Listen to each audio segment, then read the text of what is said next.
বনানী থানা আওয়ামী লীগের বিপ্লবী সাধারণ সম্পাদক, সাবেক ছাত্র নেতা, রাজপথের সাহসী যোদ্ধা, লড়াই আন্দোলনের পরীক্ষিত সৈনিক, শ্রদ্ধাভাজন নেতা জনাব মীর মোশাররফ হোসেন। জননেত্রী শেখ হাসিনার নেতৃত্বে বাংলাদেশের সরকার পরিচালিত হচ্ছে। সেই যোগ্য অদ্বিতীয় নেত্রী, বিশ্ববরেণ্য নেত্রীর নেতৃত্বে দেশ চলছে। আর সেই সময় আমাদের আজকে রাজপথে আমাদের সন্তানদের নামে, নামধারী আমাদের সন্তান,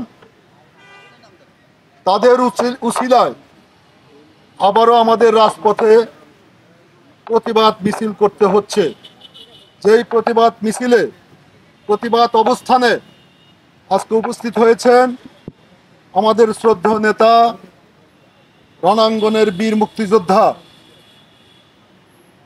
সাবেক ছাত্রনেতা, ঢাকা মহানগর আওয়ামী লীগের সংগ্রামী সহসভাপতি বীর মুক্তিযোদ্ধা এম এ কাদের খান উপস্থিত হয়েছেন।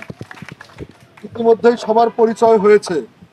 যেহেতু আজান দিবে, আমি নাম না বলে আমি দু একটি কথা বলতে চাই, যদি আপনারা ক্ষমার দৃষ্টিকোণ থেকে দেখেন।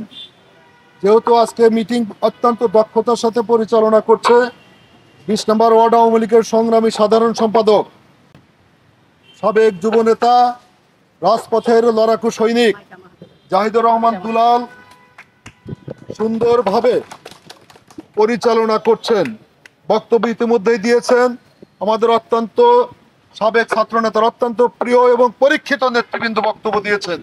ঢাকা বনানী থানা আওয়ামী লীগের নেতৃবৃন্দ আছেন, 20 নম্বর ওয়ার্ড আওয়ামী লীগের নেতৃবৃন্দ এবং মহিলা আওয়ামী লীগের নেতৃবৃন্দ, আমার ছোট বোন খেয়া সহ, ইউনিটের প্রেসিডেন্ট সেক্রেটারি সহ আমাদের জাকির যুবলীগের নেতৃবৃন্দ, ছাত্র নেতারাও আসছে। আমাদের পনুর ছেলে, আমার ভাতিজার নাম ভুলে গেছি, মেহেদিও আসছে। আমাদের ইউনিটের প্রেসিডেন্ট সেক্রেটারি সহ সমস্ত নেতৃবৃন্দরা উপস্থিত হয়েছেন। সত্যিকার অর্থে এই জায়গা 36 থেকে 38 বছর আগে এমনি ভাবে আমরা এখানে অবস্থান করতাম সেই স্বৈরাচার বিরোধী আন্দোলনে। সেদিন স্বৈরাচারের রক্তচক্ষুকে ভয় না করে যারা সেদিন এই রাজপথে আন্দোলন করেছে, অনেকেই আমরা হারিয়েছি। তাদের সন্তানরা এখনো রাজপথে আছে, তাদের সন্তানরাও এখানে বসে আছে। যেমন আমাদের সালাউদ্দিন ভাইয়ের ছেলে আমাদের সাদি আছে, আমাদের মতিন গাজীর ভাই আছে, আমাদের ইব্রাহিম ভাইয়ের ছেলে আছে, নুরি আছে, আমাদের বিপ্লব আছে, বিপ্লবের বাচ্চুবার ছেলে বিপ্লব আছে, বাবু আছে। এইভাবে যারা আমাদের হাবিবুর রহমান হবির সুযোগ্য সন্তান জাহিদুর রহমান দুলাল সেও আছে। এই রাজপথেই কিন্তু আমাদের কাদের ভাইয়ের নেতৃত্বে মোহাম্মদ নাসিম সাহেব এখানে আসতেন, তাকেও কিন্তু আমরা হারিয়েছি। এইখানে আমাদের রাজু ভাইরা আসতো, টিপু মুন্সি আসতো, এইখানে পল্টু ভাই আসতো, তোফায়েল ভাই আসতো, শেখ সেলিম ভাই আসতেন, সাহারাপ আসতেন, আমাদের আমির হোসেন আমু ভাই আসতেন। এই স্পট আমাদের মরহুম আব্বাস ভাইয়া ছিলেন, নাইসুজ্জামান ছিলেন, এরকম অনেকেই কিন্তু আমরা হারিয়েছি। আজকের সেই জায়গায় আমরা আবারও সেই প্রতিবাদ মিছিল করতে নেমেছি। এইখানে কিন্তু মার খেয়েছিলাম, পনু ছিল, আমাদের মতিন গাজী মার খেয়েছে, জাহিদুর রহমান দুলাল, আমাকে পিটানো, এখানে পুলিশে আমাকে কুকুরের মতো এখানে পিটানো হয়েছে। সেই জায়গায় আবার আমাদের নামতে হচ্ছে। আজকে কষ্ট হয়, বক্তব্য দিয়েছে আমাদের আসলাম ভাই, বক্তব্য দিয়েছে, পূর্ণ বক্তব্য দিয়েছে যে আজকে আমরা স্লোগান দিই বাংলাদেশে তুমি কে আমি কি বাঙালি বাঙালি।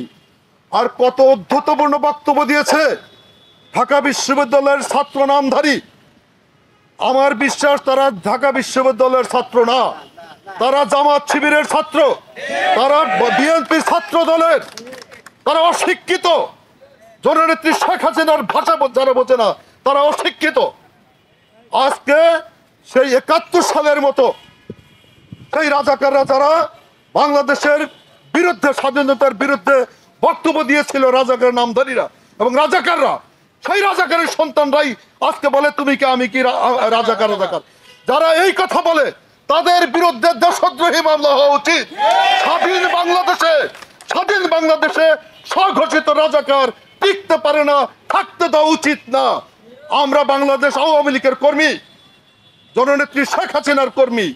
একজন কর্মী বেঁচে থাকতে বাংলাদেশকে আর পরাধীনতার ধূম্রজালে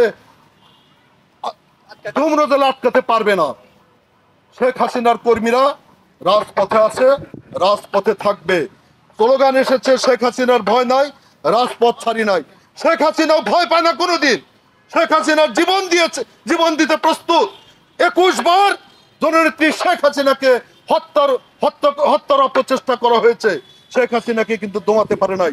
স্বাধীনতা বিরোধী শত্রুদেরকে জননেত্রী শেখ হাসিনার নেতৃত্বেই, তার সরকারের আমলেই তাদের ফাঁসি কার্যকর হয়েছে।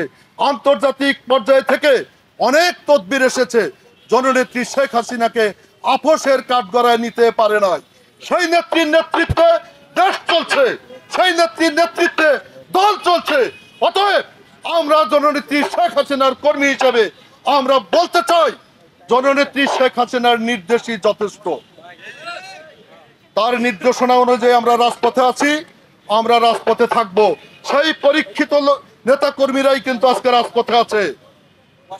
আমরা অনেকেই, আমাদের মনের মধ্যে অনেকে দুঃখ থাকতে পারে, ক্ষোভ থাকতে পারে। আমাদের প্রিয় নেতা আছে, নেতা বক্তব্য দিবেন। আমরা অনেকে হাইব্রিড বলি, এটা বলি, ওটা বলি, 2 দিনের কর্মী বলি, যাই বলি না কেন, আমরা বিশ্বাস করি যারা রাজপথের কর্মী, যারা ত্যাগী, যাদের জনপ্রিয়তা আছে, যারা দলকে ভালোবাসে, যারা দলের পরীক্ষিত কর্মী, তারা আসলে ঘরে বসে থাকতে পারে না। তার প্রমাণ হলো আজকে যে যারা সেই পুরান মানুষগুলোই কিন্তু রাজপথে এসেছে।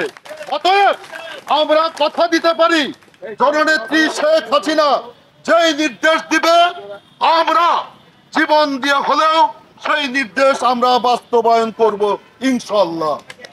আর যারা ছাত্র নামধারী, যারা মাঠে নেমেছে, তাদের পিতা মাতা, গার্ডিয়ান থেকে শুরু করে তাদেরকে অনুরোধ করব, স্বাধীন বাংলাদেশে প্রত্যেকের অধিকার আছে। ন্যায্য অধিকার বাস্তবায়নের জন্য সরকার আছে, কোর্ট আছে। যেটা এই কোর্ট যে বিষয়টি কোর্টে গিয়েছে, এটা আজকে নতুন কিন্তু কোর্টে যায় নাই। 2 বছর আগে এটা কোর্টে ফয়সালা হয়েছিল। সেই স্থগিতাদেশ উচ্চ করেছিল, আবার কোর্ট কিন্তু স্থগিত করেছে। এখানে কোন সরকারের কিন্তু কোনো হাত নাই। অতএব নিজেদের অধিকারের নাম নিয়ে যারা রাজপথে বিশৃঙ্খলা তৈরি করার চেষ্টা করবে, আমাদের নেতা কর্মীদের কাছে আমার অনুরোধ, বরদাস্ত করা যাবে না। খুঁজে খুঁজে বের করব। আমরা চ্যালেঞ্জ গ্রহণ করারই সন্তান। আমরা রাজপথ থেকে এসেছি। আমরা পুলিশের পিটানি খেয়েছি, এখানে আমাদেরকে সরাতে পারে নাই। আর আন্দোলন যখন তুঙ্গে ছিল, সারা বাংলাদেশ এরশাদের বিরুদ্ধে গিয়েছিল, তখনও কিন্তু পুলিশের কোনো অফিস কিন্তু পড়া দেওয়া হয় নাই। কতবার উদ্ধত্তপূর্ণ কাজ করেছে, পুলিশের অফিস পড়া দিয়েছে। কারা, তাদেরকেও কিন্তু চিহ্নিত করা উচিত। অতএব আমি আমার বক্তব্য শেষ করব। অনুরোধ করব, বাংলাদেশ আওয়ামী লীগ ঢাকা মহানগরের পক্ষ থেকে আমাদেরকে যে নির্দেশনা দিবে, কাউকে কিন্তু জানানোর, কাউকে কিন্তু ডাকার অপেক্ষায় থাকা যাবে না। মেসেজটা পাইলেই কোথায় আমাদের স্পট, সেখানে চলে আসতে হবে। এইটুকু অনুরোধ রেখেই আমি আমার বক্তব্য শেষ করছি। জয় বাংলা, জয় বঙ্গবন্ধু, জয় হোক জননেত্রী শেখ হাসিনা।